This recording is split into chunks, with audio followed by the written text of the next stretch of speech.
Bonjour à tous, c'est Cameron Lamar, depuis l'Hôtel de Ville de Paris pour le Reflet du Miroir, où je reçois aujourd'hui un homme politique, à la fois membre du Parti communiste français, adjoint au maire et conseiller à la mairie de Paris. Il est l'un des nouveaux visages de la scène politique française. Le Reflet du Miroir, c'est aujourd'hui le reflet de Yann Brossat.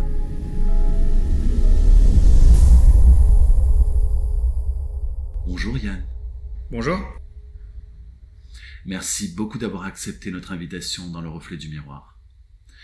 Alors vous connaissez un peu le principe de cette émission, il est très simple, vous êtes assis face à un miroir et j'aimerais que vous me décriviez la personne que vous voyez dans ce miroir.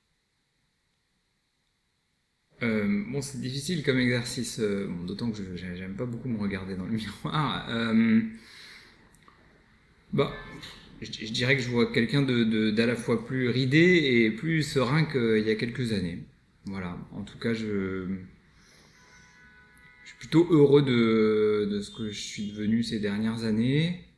Je pense que je suis moins stressé que je ne l'ai été par le passé et sans doute plus en accord avec moi-même et donc quelqu'un de bien dans sa peau. Enfin, en tout cas, c'est l'impression que j'ai et j'espère être lucide. Alors parlez-moi un peu de vos débuts. Comment vous est venu ce goût pour la politique ? Moi, j'ai baigné toute ma vie, depuis mon enfance, dans un univers très politique, puisque mes parents étaient engagés en politique. J'ai fait mes premières manifs quand j'étais haut comme trois pommes. J'ai encore en mémoire la première manif à laquelle j'ai participé. J'étais sur les épaules de ma mère. C'était une manifestation pour la libération de Nelson Mandela à l'époque et contre l'apartheid en Afrique du Sud. Donc j'ai été formé à la politique très tôt, très très jeune. Alors même que j'étais haut comme trois pommes. Et puis après, je me suis moi engagé en politique quand j'avais 17 ans, en 1997. Et à cette époque-là, j'ai pris ma carte au Parti communiste que je n'ai jamais rendue depuis. Et puis, après avoir rejoint le Parti communiste français en 1997, vous décidez de rejoindre la liste de Marie-Georges Buffet en 2004 pour les élections régionales. Expliquez-nous cet engagement. D'abord, à l'époque, j'avais 24 ans, en 2004. J'étais adhérent du Parti communiste depuis déjà 7 ans, à Paris d'ailleurs, dans le 14e arrondissement.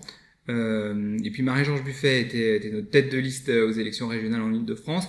Marie-Georges, c'est quelqu'un que je connaissais un peu et que j'aimais beaucoup, pour qui j'ai d'ailleurs toujours beaucoup de respect et d'admiration, parce que c'est un exemple, je trouve, de femme politique engagée, sincère, connectée, au quartier populaire notamment. Donc c'est quelqu'un que j'aimais beaucoup. Et puis on m'a proposé d'être candidat. Alors j'étais tout jeune, donc candidat en fond de liste, mais j'étais très heureux de mener cette campagne. Et c'était un bon moment de formation pour moi, parce que c'est toujours une campagne, l'occasion de voir les gens, de discuter avec eux, de les convaincre. Et puis par ailleurs, c'était une belle campagne qui a été couronnée de réussite, puisque à l'époque on a fait un bon score aux élections régionales en Île-de-France grâce à Marie-Georges et grâce à cette belle liste. Alors s'en suivra bien sûr la poursuite de votre carrière politique et notamment la présidence de la Société mixte de Paris. Vous déciderez en 2014 de rejoindre la liste d'Anne Hidalgo pour les élections municipales à Paris, où d'ailleurs vous serez élu dès le 5 avril 2014 adjoint à la mairie de Paris. Parlez-nous un peu de cette période. Alors effectivement, j'ai été élu pour la première fois à Paris aux élections municipales de 2008, de mars 2008. À l'époque, c'était Bertrand Delanoë qui était maire et moi, j'étais président du groupe communiste à l'Hôtel de Ville. Donc, je me souviens très bien de ces 6 années dans cette équipe de gauche à Paris, avec Delanoë comme maire, qui était à la fois quelqu'un de très exigeant, mais quelqu'un qui m'a énormément appris, énormément. Je me souviens d'ailleurs qu'un jour, je disais à Delanoë quand je parle au Conseil de Paris, tu ne m'écoutes pas, tu n'écoutes pas ce que je dis. Et il m'a répondu, je t'écouterai le jour où tu ne liras plus ton intervention. C'est-à-dire en gros le jour où tu parleras sans lire ton papier. Et depuis, je ne lis plus mes papiers quand j'interviens.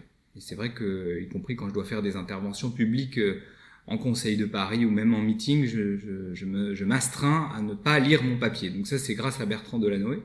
Et puis après, en 2014, Anne Hidalgo est devenue maire et elle m'a proposé de devenir son adjoint. Elle m'a demandé quel était mon sujet de prédilection et je lui ai dit que le sujet qui m'intéresse le plus, c'est le logement.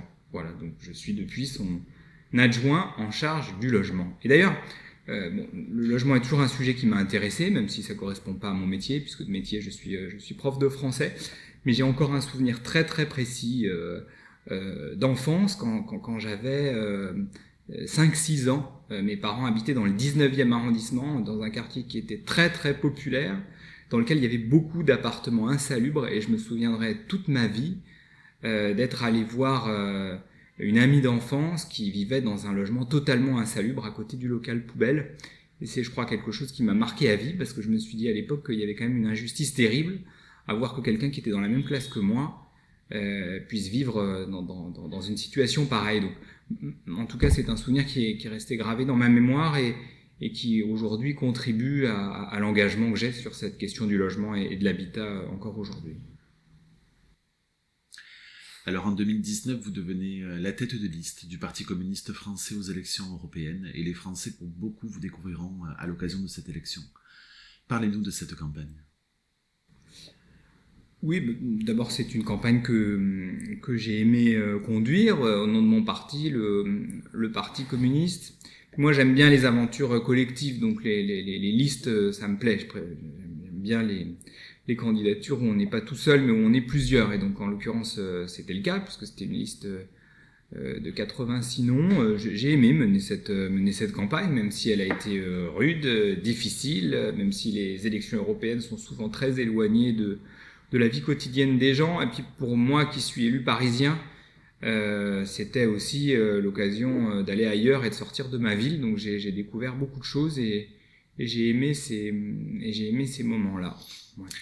Alors on a parlé un peu de votre passé, de votre carrière. J'aimerais savoir quels sont vos projets maintenant pour l'avenir. Alors je suis maintenant candidat aux élections municipales qui approchent à grands pas, puisqu'elles auront lieu en mars 2020. Et donc candidat à Paris, dans l'arrondissement où je suis élu, celui où j'habite, celui où j'ai mené tous mes combats politiques de ces dernières années, dans le 18e arrondissement, avec l'ambition de continuer à mener ce combat pour Paris, faire en sorte que cette ville soit mixte, qu'elle ne soit pas réservée uniquement à ceux qui ont beaucoup de moyens, mais qu'elle permette à ceux qui travaillent de pouvoir continuer à y vivre. C'est un combat qui est difficile parce que on fait face à des mécanismes très puissants, le marché est puissant, mais face à ça, je suis convaincu que la puissance publique peut aussi beaucoup de choses. Donc j'ai envie de continuer à mener cette bataille-là dans la ville capitale. Voilà. Et est-ce que vous envisageriez éventuellement de représenter le Parti communiste français aux prochaines élections présidentielles ? Je suis très heureux du mandat que j'ai aujourd'hui. J'aime beaucoup le mandat municipal parce que c'est un mandat qui vous permet de voir concrètement les résultats de votre action. On n'est pas dans la théorie quand on est élu local. On a bien sûr des valeurs et moi j'essaie de les porter, les valeurs de justice, d'égalité. Mais quand on est élu local, on doit trouver des solutions concrètes aux problèmes concrets des gens.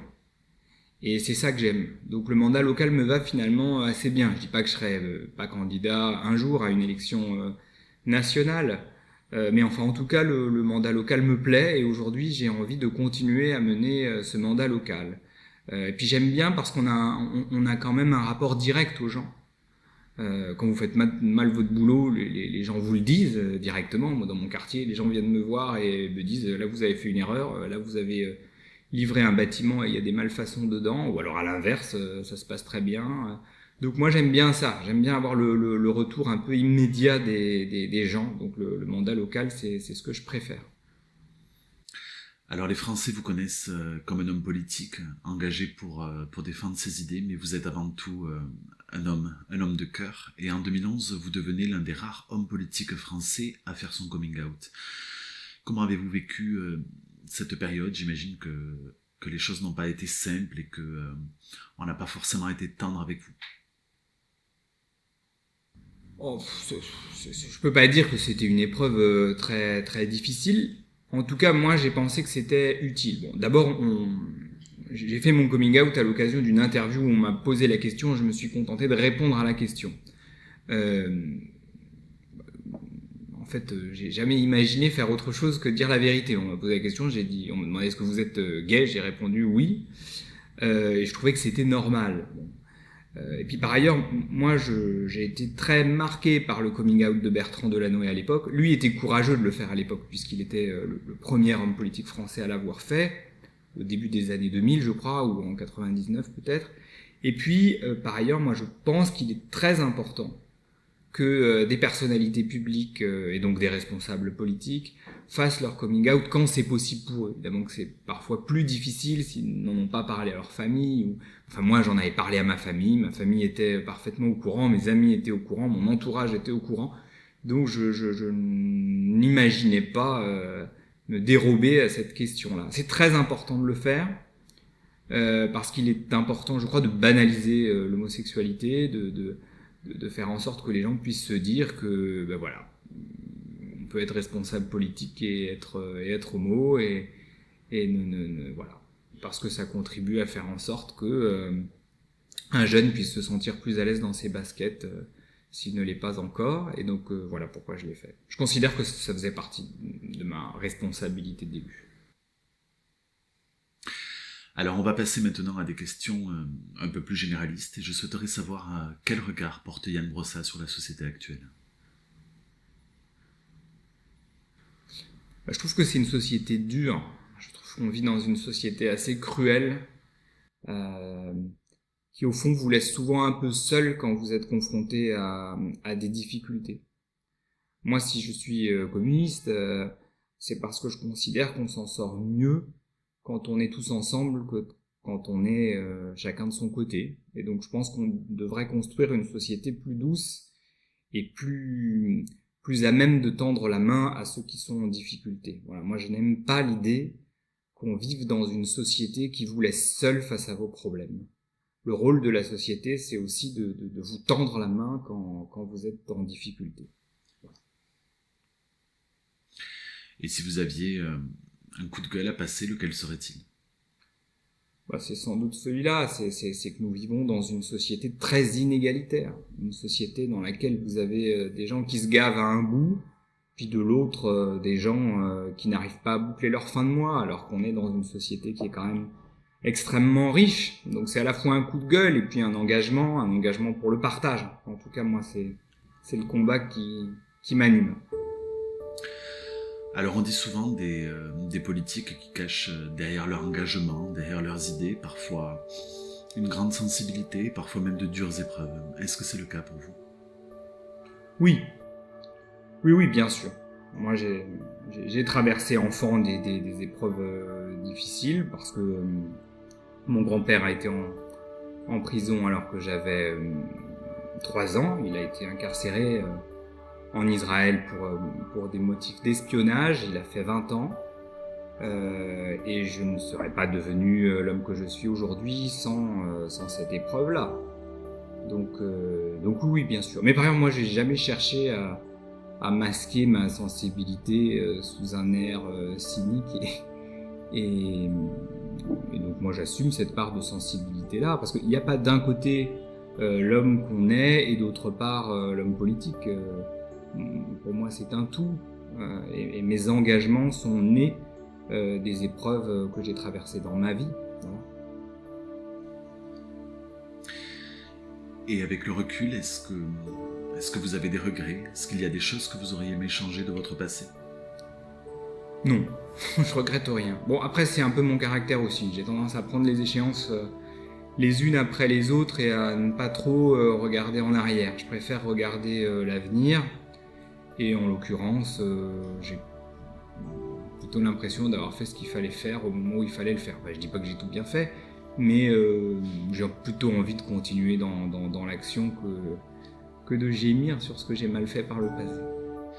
Et si vous preniez le temps aujourd'hui de vous arrêter, de vous retourner en arrière, quelle serait au final la personne qui aura le plus compté dans votre vie ou dans votre carrière politique ? Ma mère, sans doute. Enfin, dans ma vie tout court. Pas plus dans ma carrière professionnelle que dans ma vie. Non, c'est ma mère, bien sûr. Mes parents ont divorcé assez tôt, donc c'est ma mère. Enfin, je vivais chez ma mère. Et encore aujourd'hui, je prends assez rarement une décision importante sans en parler à ma mère. Et alors si elle me dit que c'est une mauvaise idée, je dis pas qu'elle a un droit de veto, mais enfin, ça pèse lourd. Alors je vais vous demander maintenant un petit exercice, celui de regarder la caméra qui se situe derrière vous à travers le miroir. Je vais vous demander de vous adresser à vos collaborateurs, à vos proches, à votre famille. Qu'est-ce que vous aimeriez leur dire aujourd'hui? Quel message vous aimeriez leur faire passer? Ouais, je veux leur dire merci de me supporter tous les jours, parce que ça n'est pas évident, parce que je suis souvent exigeant, que c'est pas facile de travailler au quotidien avec moi ou de vivre avec moi. Et donc je veux leur dire simplement merci pour le soutien qu'ils m'apportent. Je pense qu'on ne peut pas être un responsable politique, vu la vie que ça implique, si on n'est pas très entouré et bien entouré, et c'est mon cas, et donc je veux leur dire un grand merci, d'autant que je ne leur dis pas merci souvent, donc je vous remercie de me donner l'occasion de le faire. Et si vous aviez la possibilité aujourd'hui de faire revenir une personne sur Terre, qui serait-elle? Et qu'est-ce que vous aimeriez lui dire? Ah, c'est dur. Sans doute ma grand-mère maternelle que j'aimais beaucoup et qui est partie quand j'avais une dizaine d'années, qui était une rescapée de la Deuxième Guerre mondiale, puisque c'était une femme juive polonaise qui a réussi à échapper à la déportation à l'époque, et elle m'a beaucoup marqué, parce qu'elle avait été traversée par cette époque-là, qu'elle avait vécu des choses affreuses, et en même temps elle dégageait une très grande dignité. Et moi j'aime bien les gens qui sont dignes dans l'épreuve. Voilà, elle ne pleurait pas, elle était digne, elle était forte, et pour moi c'est un modèle à vie. Alors nous arrivons maintenant à la fin de cette interview. Je vais vous demander un tout dernier exercice. Nous allons voyager tous les deux, si vous le voulez bien, et remonter au 23 avril 1980, où vous étiez Yann, ce petit garçon qui voyait le jour. Je vais vous demander une dernière fois de vous regarder dans le miroir, les yeux dans les yeux, et de vous adresser, après toutes ces années, à ce petit garçon qui voyait le jour. Qu'est-ce que vous aimeriez lui dire? Quels conseils vous aimeriez lui apporter sur les années à venir?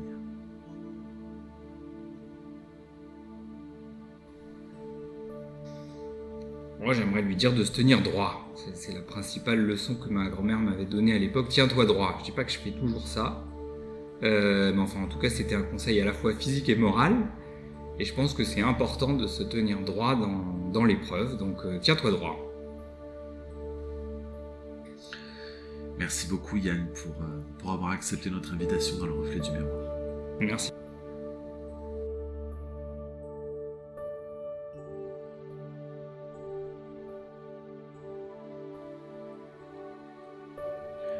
C'était Cameron Lamar depuis l'Hôtel de Ville de Paris. À très vite dans le reflet du miroir.